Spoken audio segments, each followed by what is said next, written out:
Depois desses louvores e depois de todo esse agir de Deus e toda essa adoração, acho que a gente já está pago hoje, né?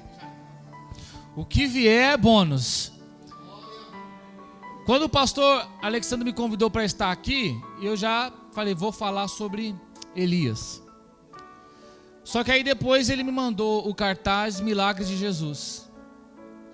E aí eu fiquei na dúvida. E aí separei uma mensagem aqui, e aí a Patrícia, né? Rafaela, perdão. É a máscara. Testificou aqui o que eu ia dizer. E o pastor Alexandre também falou algo poderoso aqui sobre Jesus. A Bíblia Sagrada vai nos ensinar que Deus deu a terra para o homem. Deus deu a terra para quem? Só que veio um querubim, enganou o homem, fez o homem pecar. E Pedro vai nos ensinar que nós somos escravos daqueles que nos fazem pecar. E nós entregamos para aquele que nos fazem pecar o que é nosso.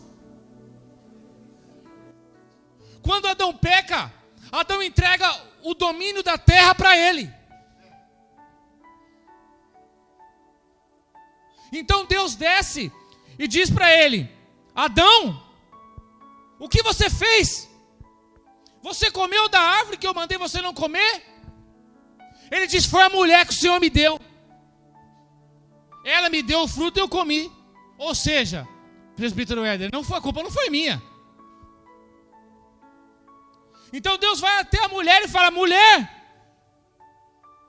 você comeu do fruto? Ela disse: a serpente me enganou, então eu comi. Ou seja, a culpa não foi minha. Deus então foi falar com a serpente. Não está na Bíblia porque senão você não entende. Serpente, você enganou a mulher? E a serpente disse: foi o querubim. Ele tomou posse de mim e não pude o que fazer.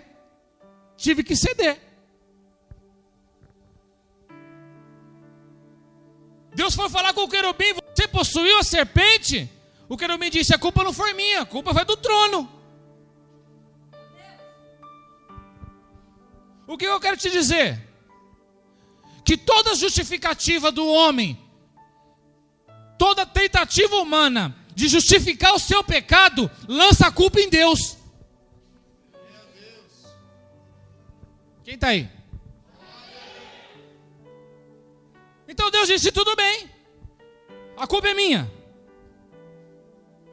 A culpa é minha. Então pode deixar que eu resolvo. Não, você não pegou. Essas folhas de figueira aí, joga isso fora. Que tem um cordeiro que eu já preparei. Porque eu sabia que vocês iam aprontar isso aí. E se veste com essa pele dele aqui, porque esse é figueira, esse negócio aí está muito chechelento para mim. Alguns anos se passam. Gênesis capítulo 3 é a queda do homem. Gênesis capítulo 22, Deus fala para Abraão: Abraão, pega o teu filho, teu único filho, Isaque, a quem tu ama, leva ele até o monte, sacrifica e mata em meu favor. E aí aqui eu já abro um parênteses. Abraão não tinha só um filho. Ismael era mais velho que Isaque. E por que Deus falou, pastora, pegue seu filho, seu único filho? Pergunte para mim, por quê, pastor? Porque Deus não considera aquilo que você arruma como jeitinho. Aquilo que você dá um jeitinho, para Deus não serve. Aquilo que você arruma um jeitinho para conseguir, Deus não considera. Aquilo que você faz pelo teu próprio esforço, sem colocar Deus no negócio, Ele não conta.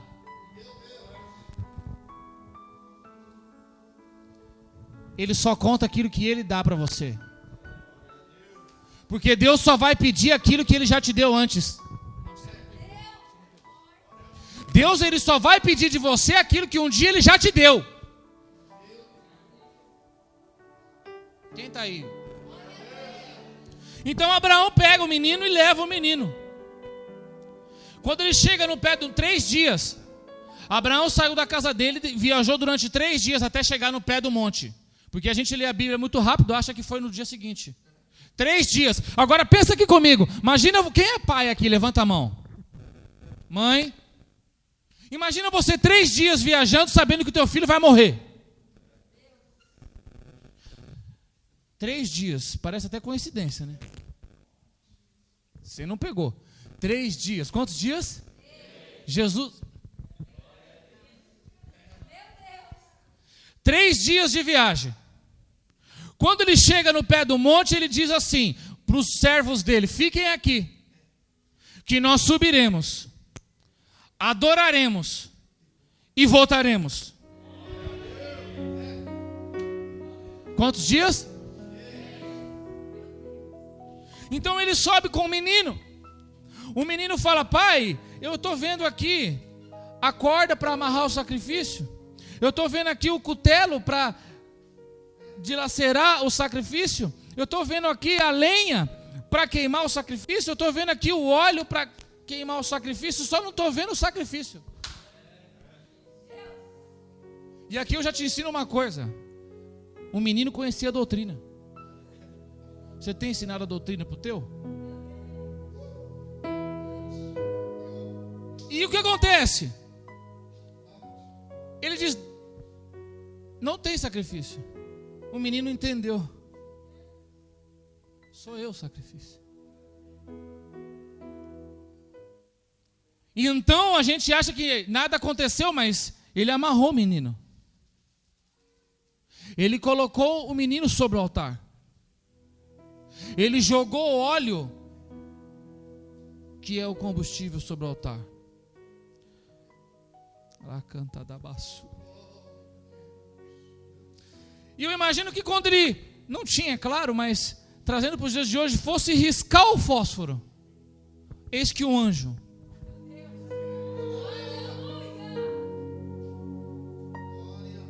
não vai sacrificar o menino, porque atrás de uma moita tem um cordeiro.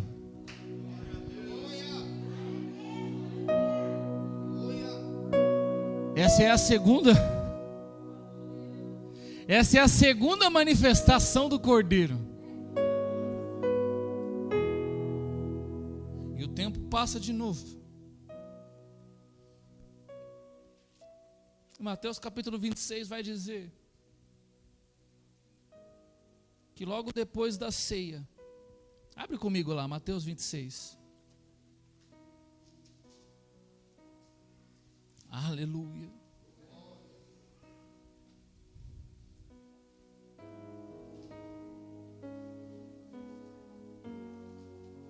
Mateus capítulo 26.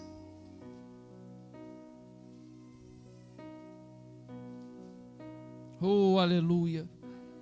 Logo depois da ceia, lá no versículo 36. Então chegou Jesus com eles a um lugar chamado Getsemane. E disse aos seus discípulos: assentai-vos aqui enquanto eu vou ali orar. Pare aqui comigo. A gente pensa que todos os discípulos dormiram e que todos os discípulos estavam juntos. Mas ele disse somente para 8. Fique aqui. 8. Quantos discípulos? 8. Porque esse é o átrio. O Getsemane é um átrio. O Getsemane se tornou um átrio. Pergunte para mim por quê? Porque todo lugar onde Jesus está se transforma em tabernáculo.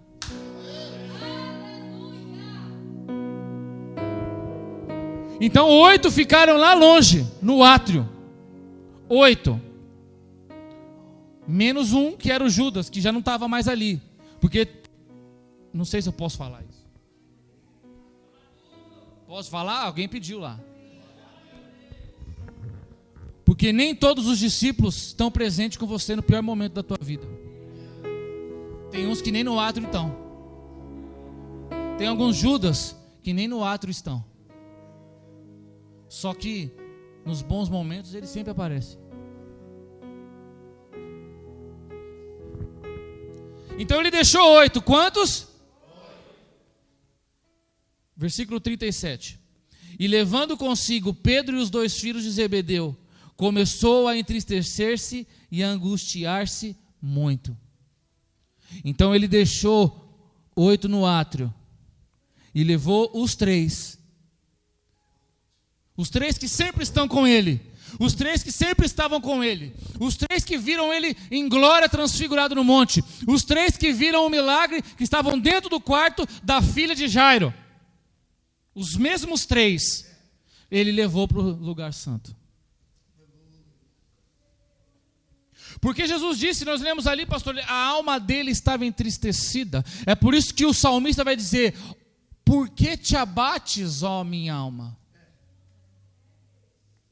Porque Jesus estava tão triste, Jesus estava tão amargurado, ele estava tão preocupado, ele estava tão chateado, porque ele sabia o que ia acontecer.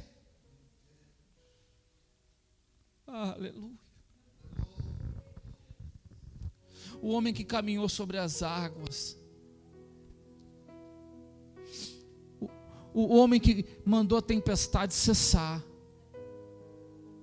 o homem que fez tantos milagres, e você conhece todos eles, estava com medo. Ele estava com medo sim, porque ele disse no versículo, olhe comigo, versículo 41, 42, e indo mais uma vez orou dizendo: Pai meu, se este cálice não pode passar de mim, sem eu beber, então faça a tua vontade. Ele falou: eu não quero. De novo, mais uma vez, vai doer,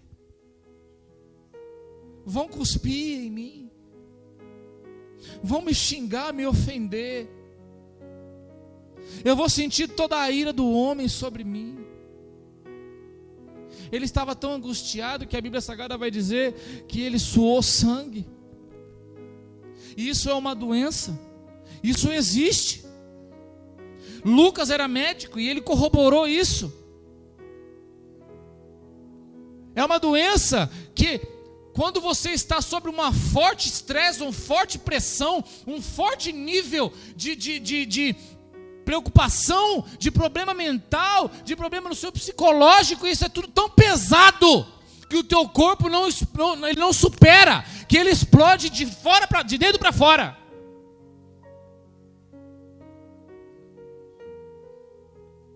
Porque naquele momento ele estava recebendo sobre ele todo o meu pecado, todo o seu pecado, todo o pecado de quem está do teu lado. Ele estava recebendo tudo sobre ele.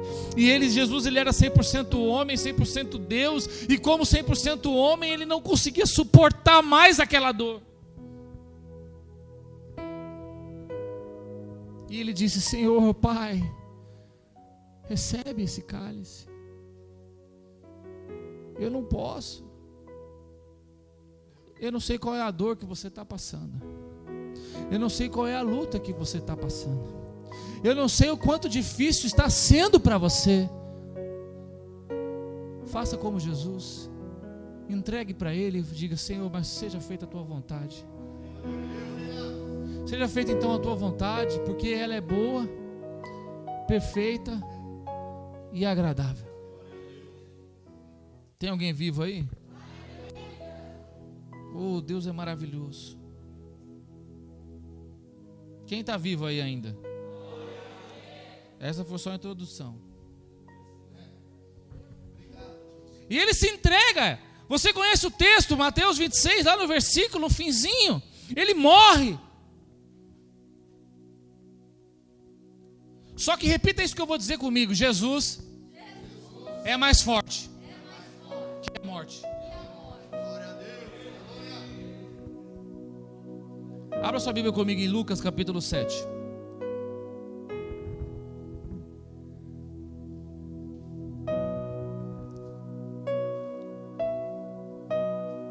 Santo Deus. Está me ouvindo bem? Aqui na frente, está ouvindo bem? Lá no fundo, está ouvindo bem? Dá uma glória a Deus, bate a palma na mão e bate o pé assim, ó.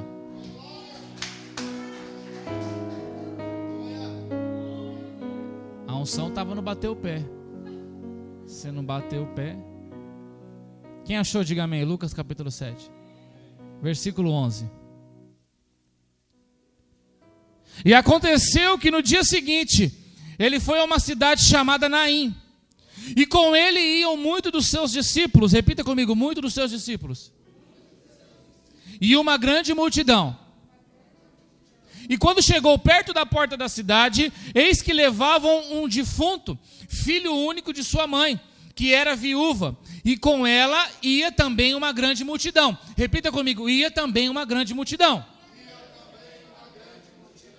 Então são duas? Amém. E vendo-a, o Senhor moveu-se de íntima compaixão por ela, e disse-lhe, não chores. E chegando-se, tocou o esquife, e os que o levavam pararam. E ele disse, jovem, a ti te digo, levanta-te. E o que fora defunto assentou-se, e começou a falar, e entregou-o à tua mãe. E de todos se apoderou o temor, e glorificavam a Deus, dizendo, um grande profeta se levantou entre nós, e Deus visitou o seu povo. Somente até aqui. Glorificavam a Deus. Você precisa glorificar a Deus. Vou preparar, estou devendo já para o pessoal lá da minha igreja um sermão onde nós vamos dizer para eles o seguinte: 21 bênçãos. Quantas bênçãos? Quando você glorifica a Deus. Quando você dá glória a Deus, são 21 bênçãos. Vou soltar uma hoje. Não precisa abrir o texto não para a gente ganhar tempo. Romanos capítulo 4, versículo 20. E não duvidou da promessa de Deus por incredulidade, mas foi fortificado na fé, dando glória a Deus. Está falando de Abraão. Está falando de Abraão, que creu contra a esperança. Olha só, foi fortificado na fé. Quando você dá glória a Deus, a sua fé é fortificada. Amém? As outras 20 a gente marca para outro dia. Jesus não faz acepção de pessoas, amém? Quem concorda? Nós vamos ler durante todo o Novo Testamento, durante todo o ministério de Jesus, nós vamos ver ele libertando pessoas escravas, vamos ver ele libertando pessoas que são servas, ele vai curar pessoas livres, ele vai transformar a vida de homens, vai transformar a vida de mulheres, vai mudar a vida de crianças, porque as crianças do Novo Testamento, naquela época, elas não eram bem vistas. Não eram bem vistas. Onde tinha um grupo de crianças assim, e se elas chegassem até onde estavam alguns adultos, eles metiam o pé nelas, eles agrediam as crianças, não gostavam de crianças. É por isso que Jesus disse, deixe vir a mim. Você não pegou. Ele disse, deixa vir a mim. Então até criança, escravos, centurião, soldados, ele não fazia acepção de pessoas, eram tantas pessoas curadas, Jesus fez tantos milagres, Jesus libertou tanta gente, Jesus curou tanta gente, que João vai dizer que se fosse possível escrever, que se fosse escrever tudo que Jesus fez, faltaria papel, não teria livros. João diz isso no finzinho do livro dele, que não dá para escrever tudo aquilo que Jesus fez. Então o Novo Testamento é só um resumo daquilo que é o mais importante. Se você acha que o Novo Testamento, os livros sinóticos, Mateus, João, Lucas e Marcos, se você acha que é muita coisa, é só a cereja do bolo. Quem está aí? Mas tem muita coisa que nem foi citada. E nós acabamos de ler um texto. Pouco antes de Jesus chegar a Naim, ele tinha acabado de curar os servos do centurião. Você conhece o texto. Porque o livro de Lucas, ele é narrado na ordem cronológica dos fatos. Ele diz sobre isso lá no capítulo 1, versículo 3. Ele diz que decidiu colocar em ordem cronológica todo o ministério de Cristo. Então, posso dar uma dica para você?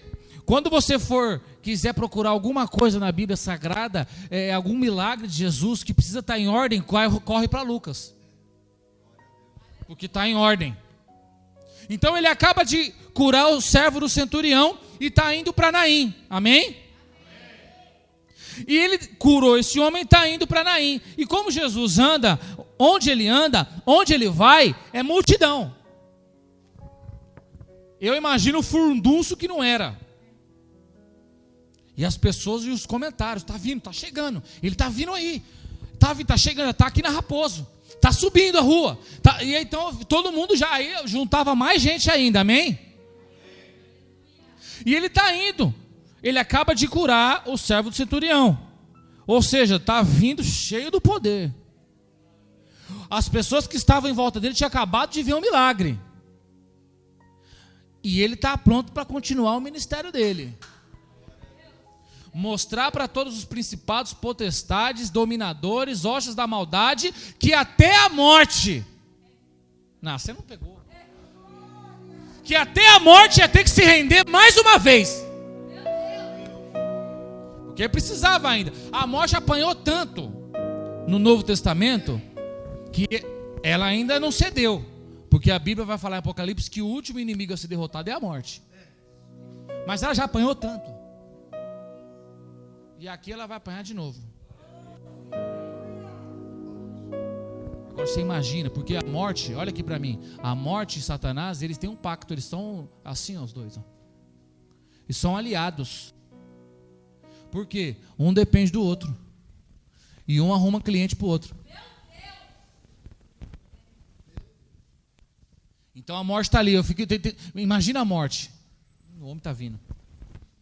O que ele vai fazer? Porque por onde ele passar, olha aqui para mim, por onde Jesus passa, meu amigo, aquele caminho muda. Por onde ele passa, aquilo nunca mais vai ser o mesmo.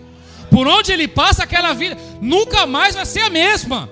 Então hoje não é um só culto, hoje não é mais um culto, hoje não é mais uma ceia, porque Jesus está aqui, e a Bíblia diz que onde ele está, vidas são transformadas, vidas são libertas, cativeiros são destruídos, correntes são quebradas, e até a morte, se necessário for, vai ter que se render, porque ele está passando aqui. A Bíblia vai nos ensinar lá em Apocalipse que ele caminha entre os castiçais é a igreja, ele caminha entre a igreja, e ele olha a igreja dele, é a esposa dele, ele cuida dela, e ele caminha aqui nesta manhã.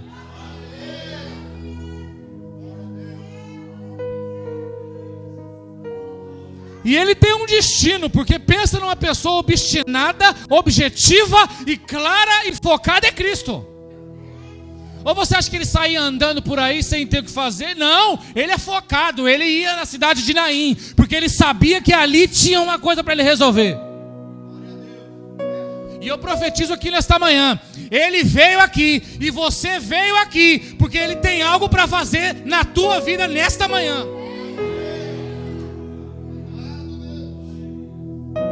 Então ele é focado, ele disse, eu vou para Naim, porque lá eu tenho que resolver um negócio. Naim. Naim é o nome da cidade. Repita comigo, o nome da cidade.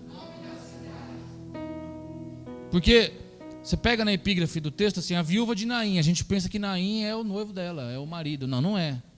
Tem uns pregadores aí, bom de Bíblia, que diz, a esposa o servo de Deus Naim. Para com isso. Então ele está indo para a cidade. Uma grande multidão. Nós repetimos aqui, pastor, esse negócio de repetir é espiritual? Não, é só para te ajudar a guardar a mensagem. É didático. Aleluia. Quem disse aí, glória a Deus? Levanta a mão aí. Já está aprendendo, fortificando a fé.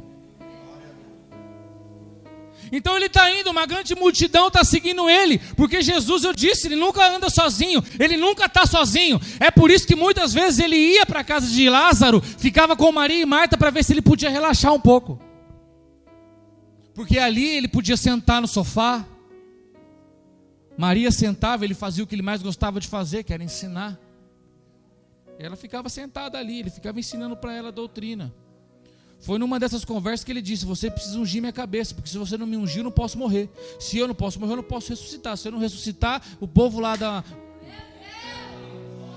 Então ela aprendeu, ouviu, aprendeu. No dia que ele está na casa de Lázaro, depois que Lázaro ressuscitou, ela foi lá e quebrou o vaso e jogou na cabeça dele. Porque ele estava ali ensinando. É igual a gente está aqui aprendendo. Então Jesus nunca anda sozinho. E eu vou te dizer uma coisa, para vocês e para vocês: nunca ande sozinho na fé. Tenha sempre alguém do teu lado. Tenha sempre alguém orando pelo teu ministério. Tenha sempre alguém intercedendo pela tua vida. Tenha sempre alguém lutando junto com você. Porque no dia que você cai, ele te levanta. No dia que ele cai, você levanta ele. Quem está aí? Mas aqui tem um problema. Pergunte para mim qual? A multidão é o problema. Porque a multidão queria o pão. A multidão, ela vai sempre querer o que de Jesus? Repita comigo: o pão. Só. Esse é o problema da multidão. A multidão não segue a Cristo pelo que Ele é. A multidão não segue a Cristo pelo que Ele faz. A multidão não segue a Cristo porque o ama. Segue a Cristo porque Ele dá pão. Porque Ele dá show. Porque Ele dá... Significa que isso é ruim? Não. Só que você não pode seguir Ele por causa disso. A multidão só admira. É por isso, pastor, que a gente tem um monte de gente aí, e eu vou me incluir nisso, quer dizer, me incluir mais ou menos, um monte de pregador, um monte de pastor, que ele não tem nem pastor. E aí o povo, onde ele vai, o povo vai atrás dele. Mas o povo vai atrás dele porque ele dá show. Quem está aí? Mas posso te falar uma coisa aqui? Jesus não está procurando admirador, não. Jesus não quer saber de fã, não. Jesus está procurando discípulo. Jesus quer discípulo. Porque as grandes obras de um homem devem ser testemunhadas pelos seus discípulos. Vou falar de novo, você anota aí, põe no Facebook. As grandes obras de um homem devem ser testemunhadas pelos seus discípulos. A multidão te levanta, mas ela te derruba. Quando você não oferecer mais o pão que ela quer, ela não vai mais querer saber de você. Porque ela não te ama. Porque ela não segue você pelo aquilo que você oferece de espiritual. Quem está aí? Posso te fazer uma pergunta? Não precisa responder não. Responde para você mesmo. Você tem seguido a Cristo como multidão ou como discípulo? Está aqui hoje por causa de quê? Acordou cedo hoje por causa de quê? E quando você é discípulo, você tem que ter a plena certeza de que ele venceu a morte, que a morte é fichinha para ele. Mas a morte é um inimigo poderoso, tanto é que ela vai ser o último a ser derrotado. E ela é tão poderosa, tão famosa, que quando alguém é oferecido para ela, ela não simplesmente não recebe. Ela quer que seja feita todo um ritual para ela receber. Esse ritual, ele causa separação, repita separação, dor e angústia. E como que Jesus lida com essa morte? Como Jesus lida com esse ritual? Ele quebrou todos os paradigmas. Eu gosto de Jesus porque ele quebra paradigmas. Você não pode curar no sábado, ele cura no sábado. A ressurreição, vou deixar aqui só uma teologia, só um pedacinho. A ressurreição, ressuscitar, era, dentre as doutrinas da época, a que era considerada como coisa de louco. Tanto é que Paulo, quando vai pregar lá em Atenas, e ele fala que de ressurreição, os grandes sábios estudiosos atenienses, você sabe que os atenienses eram grandes estudiosos, sábios, falaram: que história é essa de ressurreição? Tá maluco? Porque Deus gosta de usar as coisas loucas. Mas existem 3 rituais que a morte quer que nós oferecemos a ela, seja quando morte física, seja na morte do teu sonho, seja na morte do teu casamento, seja na morte dos teus planos, dos teus propósitos, ela sempre vai oferecer isso. Qual que é o primeiro ritual? Sempre tem um velório. Quando algo morre, sempre tem um velório. Olha aí, Marcos, no mesmo livro de Lucas, perdão, o texto que nós lemos, 7:12. Quer ver? Quem está aí? Você está vivo? Olha Lucas, capítulo 7, versículo 12. E quando chegou perto da porta da cidade, eis que levavam um defunto, filho único de sua mãe, que era viúva, e com ela ia uma grande multidão da cidade. Ou seja, é o velório.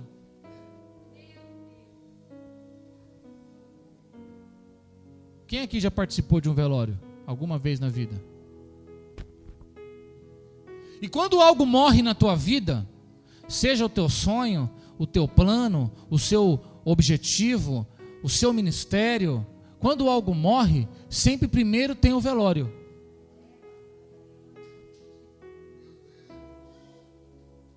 E o velório representa o sofrimento daquilo que morreu na tua vida. É o primeiro contato que você tem com a morte. Qualquer tipo de morte. De repente, o seu casamento morreu e você tem sofrido. Talvez você diz: meu Deus, mas eu estou aqui casado e só sofro. Porque ele já morreu. Se o seu casamento é um sofrimento só, ele morreu. Se você trabalha numa empresa que você é infeliz, morreu. Se você tinha planos, se você, quando falava dos teus planos, se alegrava e hoje não se alegra mais, eles morreram.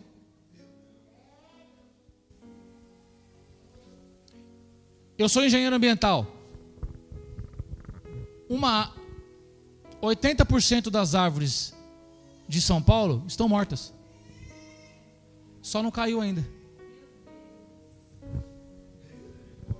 O que a prefeitura faz? Ela vai até uma árvore, ela passa um equipamento, um sistema, que vai por dentro da árvore, mapeando ela e vê se ela está viva ou não. Talvez o seu casamento esteja como uma árvore morta, só não caiu ainda. Talvez o seu ministério esteja morto como uma árvore, está em pé, só que não caiu ainda. Você está passando a fase do velório. Porque a morte cobra isso. A morte cobra de você esse velório. E no velório só está presente as pessoas íntimas. Quando algo morre na tua vida, é só o teu pai que sabe, num primeiro momento. É só a tua mãe, é só a tua esposa, é só os seus filhos. Porque ele é íntimo, ele é reservado. Recentemente morreu aí o esposo da rainha Elizabeth. Quem viu isso aí? Deus? No velório só estava a rainha, seus filhos. É algo íntimo. E quando o seu sonho morre, quando o teu plano morre, quando o teu objetivo morre, somente as pessoas perto de você sabem. É por isso que você vem aqui para a igreja e alguém te pergunta: tudo bem? Você diz: está tudo bem, glória a Deus. Mas quando você vai para casa, é só tristeza. Quem está aí? Você vai contar para o teu marido, para a tua esposa, para as pessoas mais próximas de você. Por que você não coloca no Facebook? Minha vida está triste, acabei de ter um plano frustrado. Porque se você pôr lá, não vai ser mais íntimo, vai se tornar público. Então o velório ele é íntimo. Você olha ao redor, você vê aquela multidão longe, mais perto. E essa viúva, ela vivia isso, cercada por uma multidão, mas chorava sozinha, porque nem o marido mais tinha. E talvez você esteja assim aqui, cercado por uma multidão, mas só você sabe aí dentro quanto está doendo. Mas Jesus vem caminhando. Aleluia. Ele vem caminhando na direção dessa viúva. Ela nem sabia. E eu vou falar para você, vou profetizar nesta manhã. Você nem sabe, mas Jesus está vindo no teu encontro.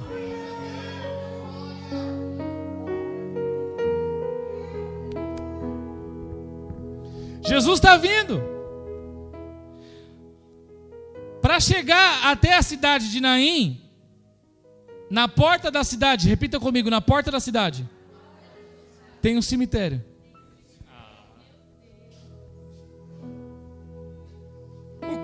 O corpo do menino está indo para onde? Jesus está passando na porta do cemitério. Eu imagino que ele tenha olhado para aqueles homens sepultadores que já estavam com a cova cavada. E ele diz: pode fechar. Não, você não pegou. Eu vou falar de novo. Jesus está te dizendo nessa manhã: essa cova aí pode fechar.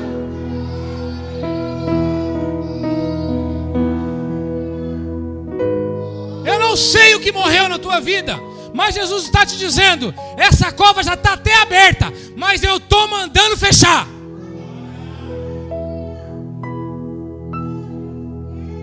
Porque eu estou indo, e onde eu vou, muda tudo. Essa tal de morte aí vai se ver comigo.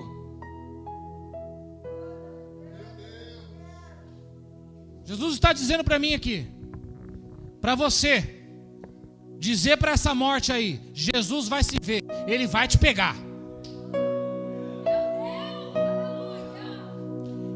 Eu não aguento, mas Ele aguenta.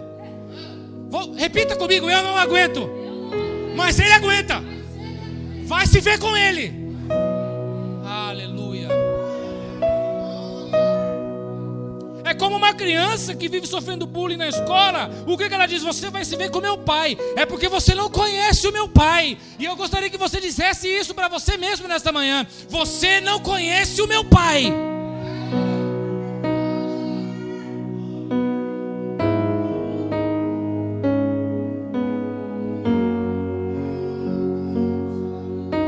Só que durante o processo da viúva e durante o seu processo, esses pensamentos de morte ficam,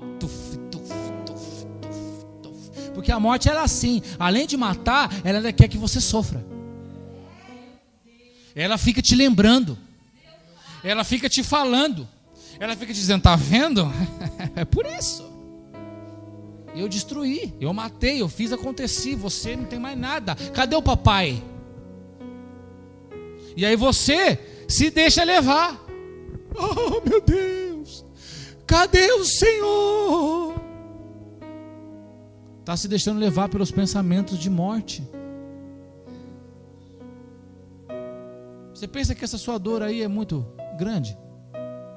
A dor que Jesus passou no Getsemane foi muito maior. Quantas vezes você suou sangue por causa desse seu problema aí? Quem está aí?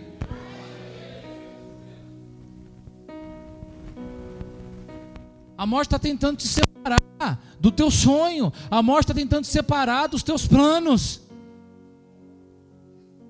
E você está dizendo: eu não suporto mais. Você está dizendo: eu não aguento mais.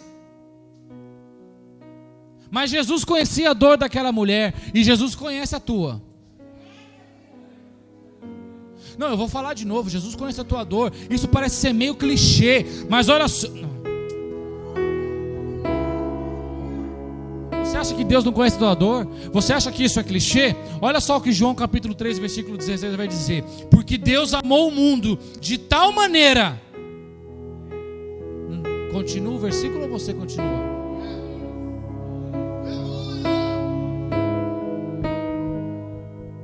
Olha para mim, não olha para você não, olha para mim. Pecador, indigno, falho, cheio de defeitos, mas mesmo assim, o Deus que criou os céus, a terra e tudo que existe, decidiu morrer para que esse cara aqui vivesse com ele eternamente. Vivesse, não, você não está pegando. Deus conhece a sua dor, porque Ele morreu por você.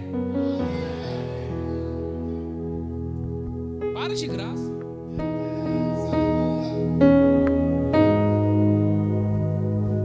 Ele morreu, Ele sabe o preço.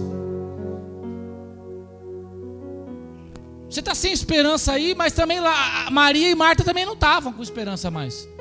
Vou falar de novo. Se está sem esperança, Maria e Marta também já não tinham mais esperança quando Lázaro morreu. Jesus disse: onde ele está que eu vou lá. Essa morte de novo. Quem está aí? Esse é só o primeiro ritual que ela cobra. Ela cobra mais um ritual. Pergunte para mim qual? Um cortejo. Conhecido como cortejo fúnebre. Hoje não tem muito isso. Mas eu lembro que quando eu era mais jovem, uns 14, 15 anos, eu morava em Osasco. Então, relativamente próximo do hospital, de um cemitério que tinha. Então, era sempre a gente via aquele cortejo de carros, um atrás do outro, e aí ia sempre o carro com um caixão na frente, e aquele monte de carro atrás, e estava todo mundo indo junto para o cemitério. Quem já viu isso aqui alguma vez? Isso é um cortejo fúnebre. Olha o que está escrito em Lucas, no capítulo 7, versículo 13. E vendo-a o Senhor, Jesus viu ela. Por que Jesus a viu? Porque ela estava no cortejo. Era um cortejo caminhando. Porque você acha que a morte cobra de você só o sofrimento do velório? Ela vai cobrar de você outra coisa. Porque agora não é só os familiares que vão saber. Não é só os familiares agora que sabem que o seu sonho morreu. Não é só os familiares que sabem que o seu casamento morreu. Agora toda a vizinhança também sabe. Porque a morte quer te expor à vergonha. Ela quer dizer assim: tá vendo fulano de tal? É crente, mas o casamento acabou. Aí ela quer que todo mundo fique sabendo. E é no cortejo fúnebre que ela vai jogar isso na tua cara. Todo mundo agora sabe da tua derrota. Todo mundo agora sabe que você perdeu. Todo mundo agora sabe o que morreu na tua vida. Porque o que a morte quer é isso, que todo mundo saiba. Se torna público. O que era íntimo se torna público. Todo mundo sabe que seu ministério caiu. Todo mundo sabe que o pastor pecou. Todo mundo sabe que o pastor adulterou. Todo mundo sabe que naquela igreja tem um grupo de membros que vive fazendo bagunça na rua. Todo mundo sabe. Que é isso que a morte quer. Quer te expor ao ridículo.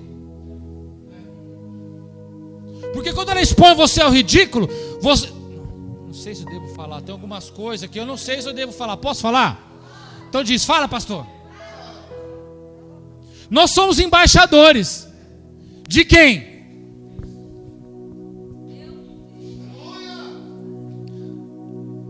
Todo embaixador é embaixador de um reino. É embaixador de uma nação. É embaixador de algum país em outro país. Então ele é o representante daquela nação, daquele reino, em outra nação, em outro reino. Só que se esse embaixador cai em fornicação, e todo mundo sabe, o que acontece com o reino?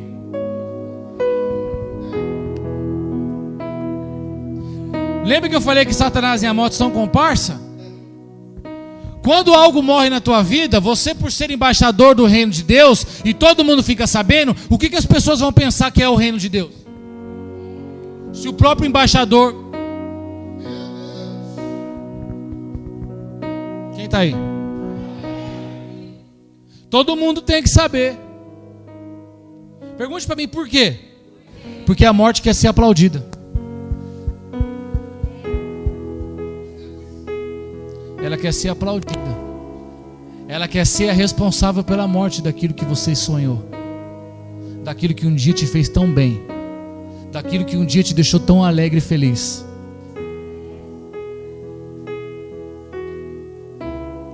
A morte já tinha fechado o caixão daquele menino. Ela já estava dizendo: olha, já estou no segundo passo aqui, já está tudo certo.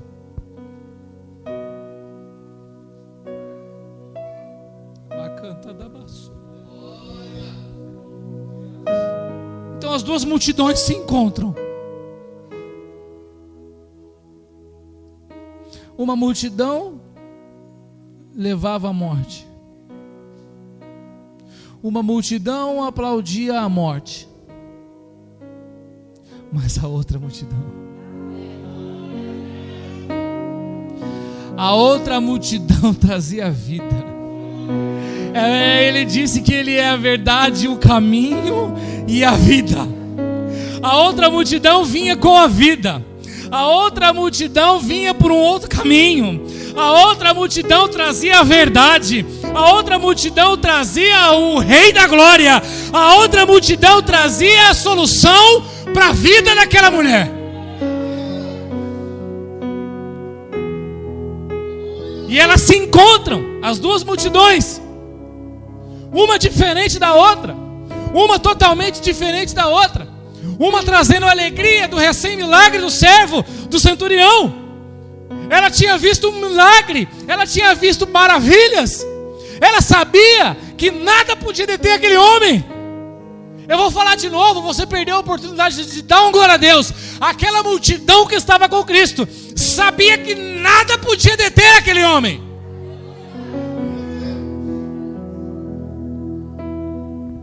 E você está recebendo isso hoje.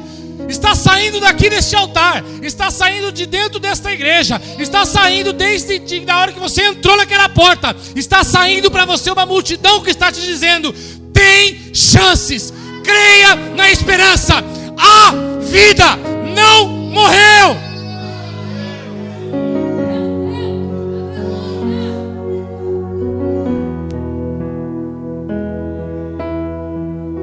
A morte falou: agora deu ruim, o homem chegou.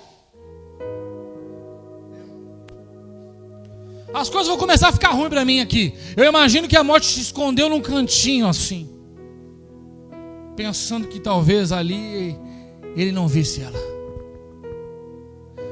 porque ela sabia que as portas do inferno... Não. Ela não sabia que as portas do Hades, que as portas do inferno não podem prevalecer contra aquela multidão que vinha.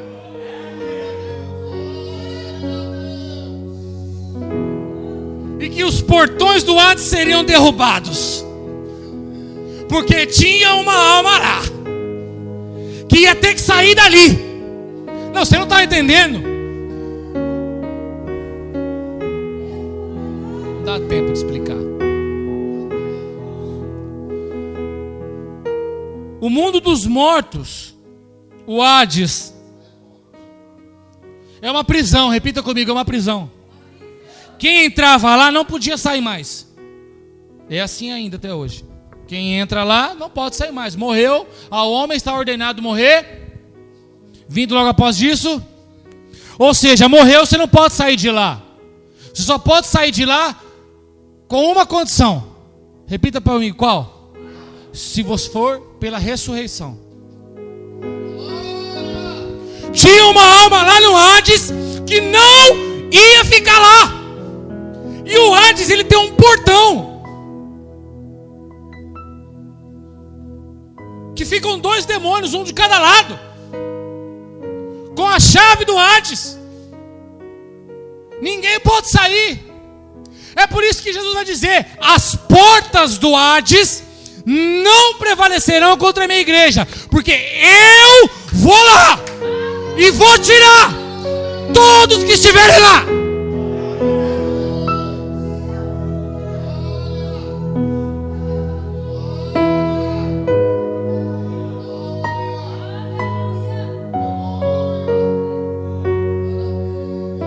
Jesus olhou para aquela mulher. Eu imagino que o olhar dela dizia: já foi, chegou tarde.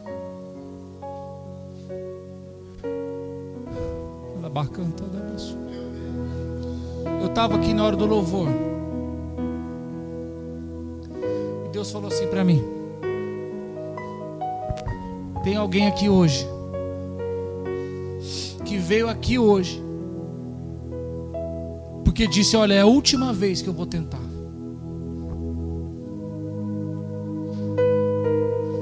Você está aí, eu não sei aonde. Você disse: é a última vez que eu vou tentar, porque já morreu, já está sepultado. Mas Deus está te dizendo: ei, Jesus é mais forte que a morte. Ele está chegando ao teu encontro aí. E ele olhou para aquela mulher e falou: você não vai chegar até a porta da cidade. Não, você não está entendendo. Jesus está dizendo para você: você não vai chegar até a porta da cidade, porque eu já mandei os coveiros tapar a cova. Eu já falei para eles lá que é para fechar, que hoje não vai ter enterro. E eu profetizo para você, e eu profetizo para esta casa, e eu profetizo para todos que estão aqui. Levanta a mão aí que eu vou profetizar. Os coveiros não vão enterrar os teus sonhos. Os coveiros não vão enterrar o seu casamento. Os coveiros não vão enterrar os teus planos.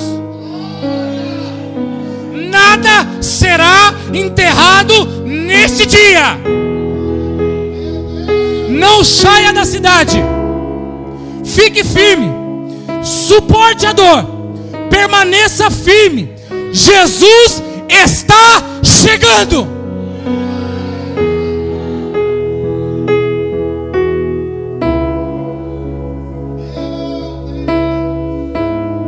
Pergunte para mim por quê?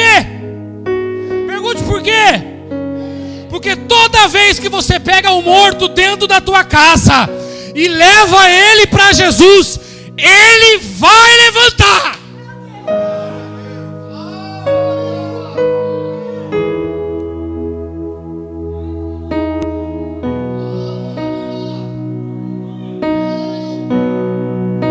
Porque Jesus não olhava aquela mulher com o mesmo olhar da multidão. Vou falar de novo. Jesus não olha para aquela mulher com o mesmo olhar que a multidão estava olhando. Porque a multidão estava olhando para aquela mulher somente para reverenciar a morte. Não, vou falar de novo. Tem gente que anda com você, mas está mais preocupada em reverenciar o que morreu na tua vida.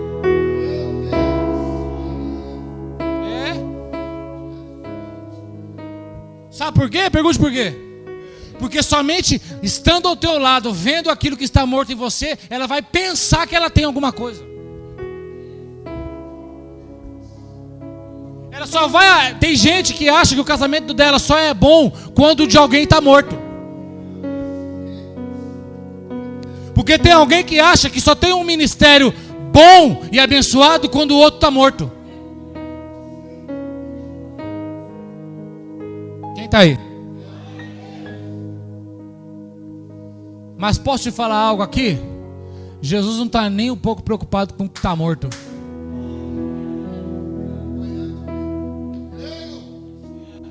A morte, sabe o que é a morte para Jesus? É só um sono, uma soneca. Porque toda vez que alguém morria, ele falava: só dorme. Toda vez que alguém morre, Jesus diz: não está dormindo, não está dormindo. A filha de Jairo foi a mesma coisa. Quando vieram até ele, disseram: para de incomodar o mestre, a menina morreu. Ele falou: crê somente, a menina dorme. Olha aqui para mim. Isso aí que você está pensando que é morte, Deus está te dizendo nesta manhã, só está dormindo. Eu estou chegando.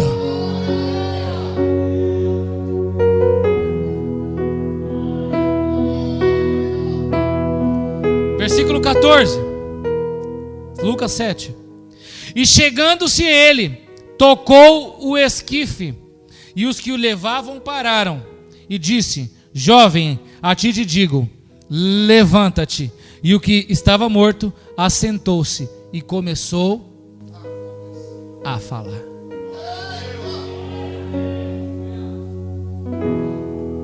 O esquife é o caixão, não é o menino não, tá?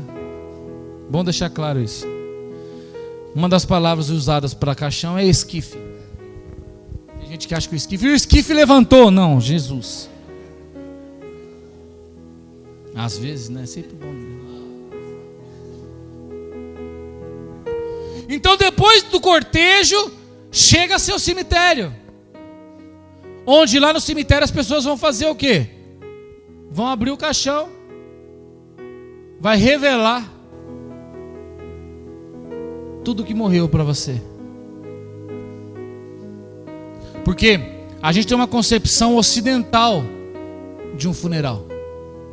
Mas um funeral oriental, um funeral hebraico, eles iam com o esquife.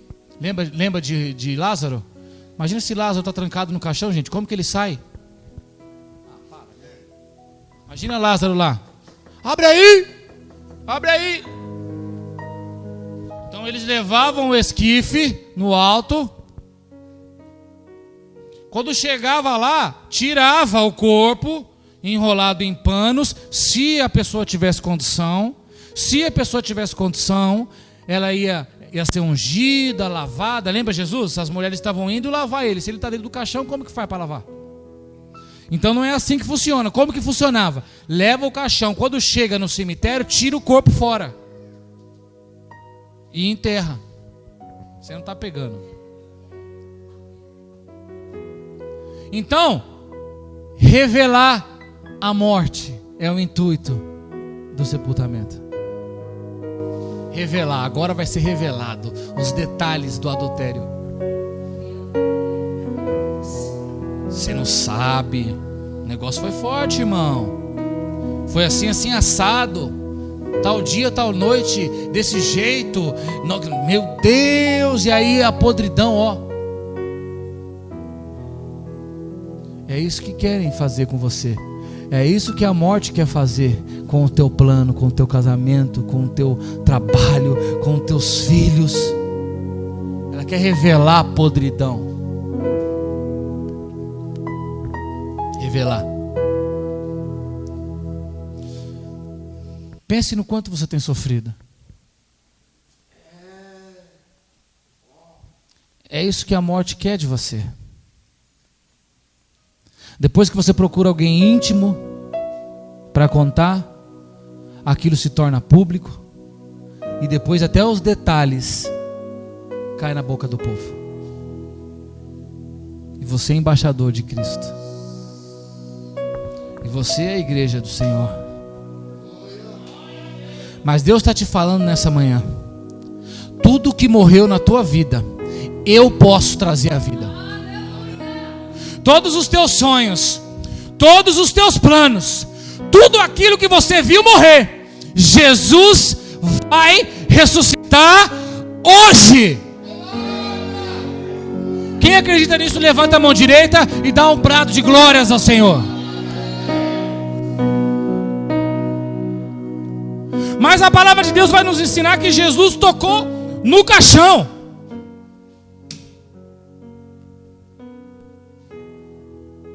Por que Jesus tocou no caixão? Pergunte por quê. Primeiro, judeu, nazireu, tzadik, homem santo, não pode tocar em um homem morto.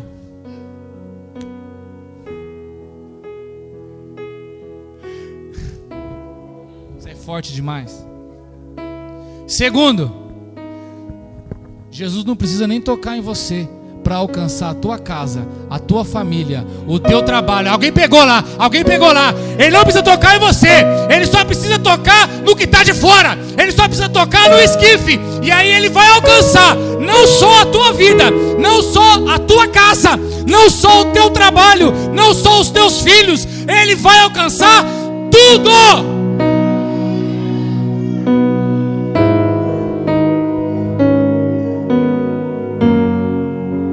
Dizendo nessa manhã: eu alcanço a sua casa, eu alcanço a sua empresa, eu alcanço o seu chefe, seus funcionários, sua família.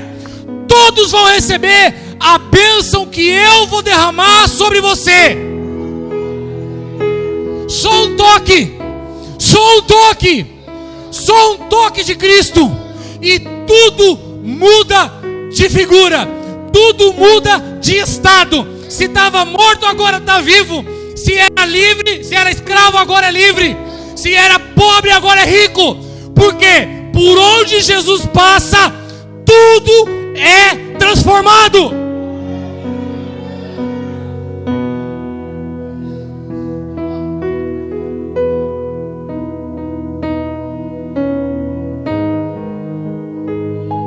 E eu finalizo.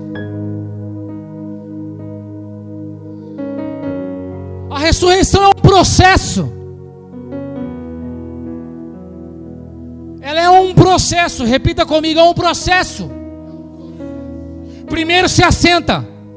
Não, você não pegou. Primeiro se assenta. Primeiro se levanta. A filha de Jairo, Jesus disse para ela: deem a ela o que comer. Você já está no processo da ressurreição do teu milagre. A ressurreição dos teus planos já começou o processo. Você precisa agora se levantar. Você precisa agora se assentar e começar a aprender com esse processo. Porque Jesus já arrancou aquilo que estava nas mãos da morte, e agora Ele entregou na mão da mulher. Ele pegou o menino, entregou na mão da mãe. Porque Jesus não vai pegar isso aí que Ele vai ressuscitar na tua vida e entregar em qualquer mão. Ele vai entregar na tua mão. Ele vai entregar em mãos responsáveis. Ele vai entregar em mãos que podem cuidar daquilo que Ele ressuscitou.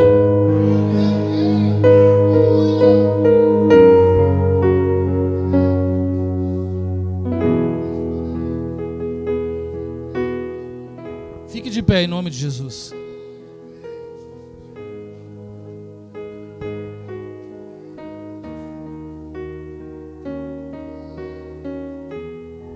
A Bíblia Sagrada vai nos dizer o seguinte, lá em Romanos capítulo 5, versículo 14.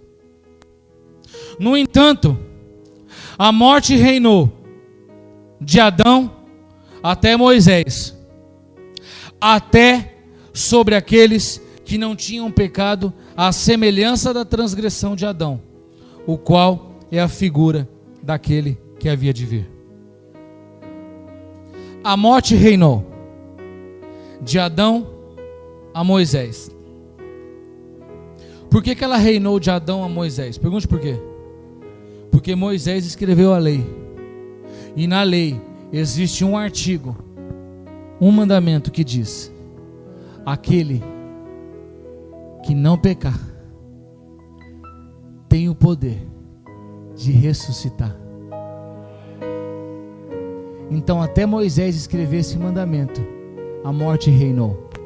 Porque quando Moisés escreve esse mandamento, um dos 613 mandamentos que compõem a Torá,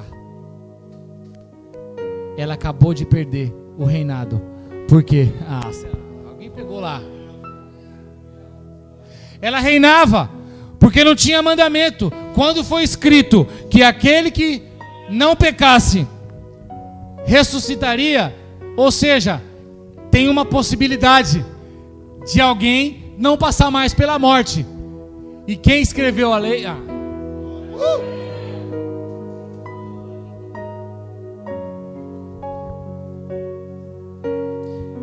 Eu finalizo essa mensagem dizendo, profetizando, que em nome de Jesus não haverá enterro. não haverá enterro. Você recebe essa mensagem? Então dê uma salva de palmas para Jesus.